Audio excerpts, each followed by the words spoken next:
वह अन्य धर्मों खासकर हिंदुओं के प्रति असहिष्णुता की नीति यही नहीं, यह सुनिश्चित करना कि लोग उसी के अनुसार अपना जीवन को व्यतीत। पहले साल में ही उड़ीसा के गवर्नर को प्रांत के सभी मंदिरों को तोड़ने का आदेश जारी कर दिया। के साथ संघर्ष हो गया, उसके बाद राजपूतों के साथ संघर्ष हो गया और मराठों के साथ संघर्ष। नमस्कार दोस्तों, आज के इस वीडियो में हम जानेंगे औरंगजेब की धार्मिक नीति के बारे में तथा उसकी धार्मिक नीति का क्या क्या प्रभाव पड़ा। तो चलिए बिना देरी के अपने वीडियो को शुरू करते हैं। देखो, जब हम बात करते हैं औरंगजेब के, तो इतिहासकारों का सामान्य मत यह है कि औरंगजेब ने अकबर की धार्मिक जो नीति थी उसकी नीति को पूरी तरह से उलट के रख दिया और इसके ही परिणाम स्वरूप हिंदुओं में गंभीर विद्रोह हुए। कैसे हुए, इसको वीडियो में आगे समझते हैं। देखो, सबसे पहला है हमारा औरंगजेब की धार्मिक नीति के उद्देश्य कि उसने जो धार्मिक नीति बनाई उसके क्या उद्देश्य थे। तो उसकी धार्मिक नीति के कई उद्देश्य थे। जैसे पहला, यह आमतौर पर स्वीकार किया जाता है कि औरंगजेब एक कट्टर सुन्नी मुसलमान था। उसका उद्देश्य दर उल हरब यानी भारत में जितने भी काफिर हैं उनको क्या करना, इस्लाम में कन्वर्ट करना था। वह अन्य धर्मों खासकर हिंदुओं के प्रति असहिष्णुता की नीति रखता था। वह शिया मुसलमानों के खिलाफ भी था। औरंगजेब की जो धार्मिक नीति थी ना, उसकी देखो दो पहलू माने जाते हैं। पहला पहलू क्या है? पहला है इस्लाम के सिद्धांतों को बढ़ावा देना और यही नहीं, यह सुनिश्चित करना कि लोग उसी के अनुसार अपना जीवन को व्यतीत करें। और दूसरा यह है कि हिंदू विरोधी कदम उठाना।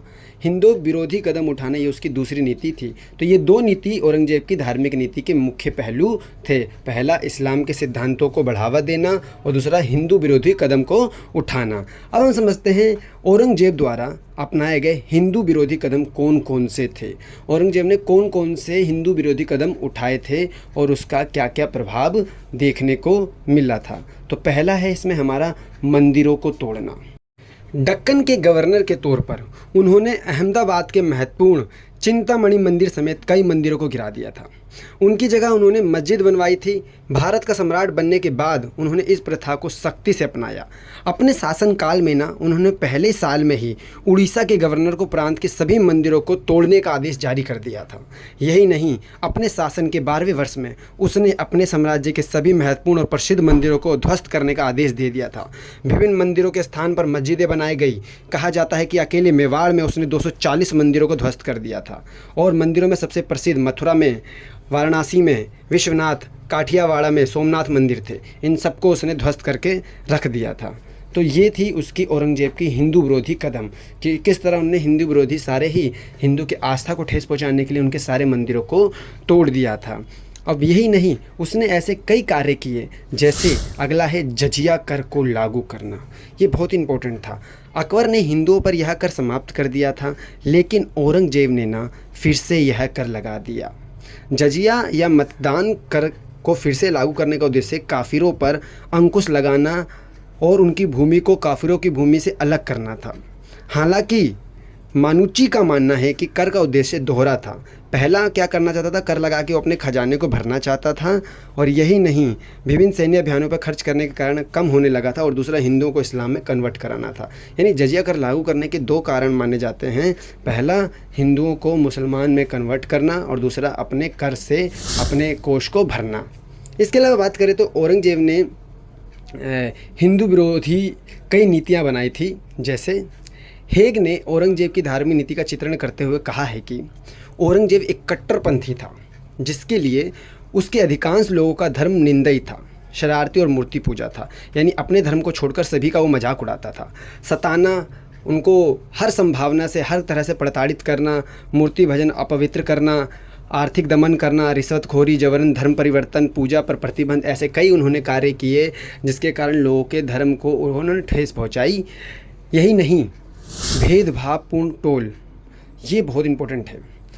उन्होंने क्या किया, हिंदू व्यापारियों को 5% तक टोल टैक्स देने का आदेश दिया।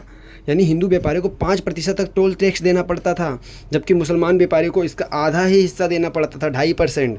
बाद में मुस्लिम व्यापारियों को इस कर से भी पूरी तरह छूट दे दी गई। यानी मुस्लिमों को कोई भी टोल टैक्स नहीं देना पड़ता था, जबकि हिंदू व्यापारियों को 5% तक टोल टैक्स देना पड़ता था। अब उन पर अत्याचार और बढ़ते जा रहा था। इसी में हमारा अगला आता है सरकारी नौकरियों से हिंदुओं को हटाना। औरंगजेब ने क्या किया, खासकर अकबर ने विभिन्न विभागों में बड़ी संख्या में हिंदुओं को नियुक्त किया था, लेकिन औरंगजेब के आते ही इन नौकरियों से हिंदुओं को हटाने की नीति उन्होंने अपनाना शुरू कर दिया। हिंदुओं को ऊंचे प्रशासनिक कार्य पद पर भी उन्होंने रखने की अनुमति नहीं दी। राज्य का जो विभाग था उस पर रोक लगा दी कि इस पर कोई भी हिंदू या गैर मुस्लिम इस पर बड़े पद पे नहीं रहेगा, और हिंदुओं की नियुक्ति पर रोक लगाने वाला एक सामान्य आदेश 1670 में पास किया गया था, जिसके बाद कोई भी गैर मुसलमान, जो मुसलमान हो उसको छोड़ के कोई भी गैर मुसलमान बड़े पद पर उसके शासन काल में नहीं रह सकता था, जिसके कारण सरकारी नौकरियों से हिंदुओं को पूरी तरह से हटा दिया गया था। यही नहीं, हिंदू शैक्षणिक संस्थाओं पर भी प्रतिबंध लगा दिया गया था। ये इसकी सबसे क्रूर नीति मानी जाती है। उन्होंने हिंदुओं की संस्कृति को नष्ट करने के लिए औरंगजेब ने वाराणसी, मुल्तान और थट में कई शिक्षा संस्थान थे जिनको नष्ट करने का आदेश दे दिया। उन्होंने नई पाठशालाएं शुरू कराने पर प्रतिबंध लगा दिया। हिंदू के बच्चों को अपने धर्म के मूल सिद्धांतों को अध्ययन करने की अनुमति नहीं थी, यानी कोई भी अपने धर्म के बारे में पढ़ नहीं सकता था। उन्होंने मुस्लिम मदरसों को जितने भी मुस्लिम के मदरसे थे उनको मकतब में जाने की अनुमति नहीं दी थी।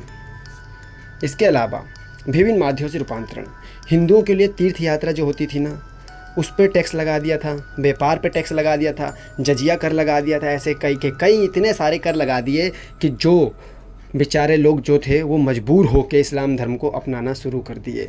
धर्म परिवर्तन करने के बाद नौकरी पाना बहुत ही आसान हो गया था।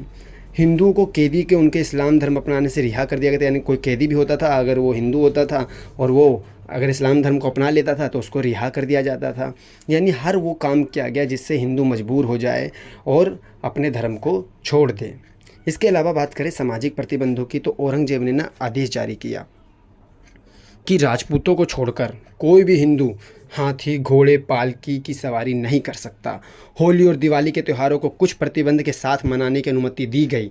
हिंदीवासी अब बढ़िया कपड़े भी नहीं पहन सकते थे। अहमदाबाद में साबरमती नदी के तट के पर हिंदुओं को मृतकों को जलाने की अनुमति भी नहीं दी गई थी। यही नहीं, दिल्ली में यमुना नदी पर भी इस तरह के प्रतिबंध लगा दिए गए। इस तरह इतने सामाजिक प्रतिबंध लगाए गए उनके काल में, औरंगजेब के काल में, कि हिंदू को पूरी तरह से विवश कर दिया गया।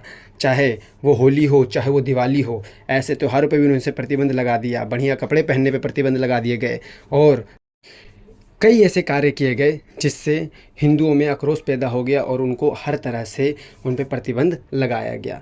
यही नहीं, अब समझते हैं औरंगजेब की धार्मिक नीति जो थी उसके क्या परिणाम निकले। तो देखो, औरंगजेब की धार्मिक नीति कट्टरता ने उसके गुणों को दबा दिया। अकबर की धार्मिक जो नीति थी वो सहिष्णुता की नीति थी, लेकिन उसके पलटने के बाद ही मुगल साम्राज्य का पूरा सा ढांचा कमज़ोर हो गया। इसके कारण देश के विभिन्न हिस्सों में संघर्ष होने लगे।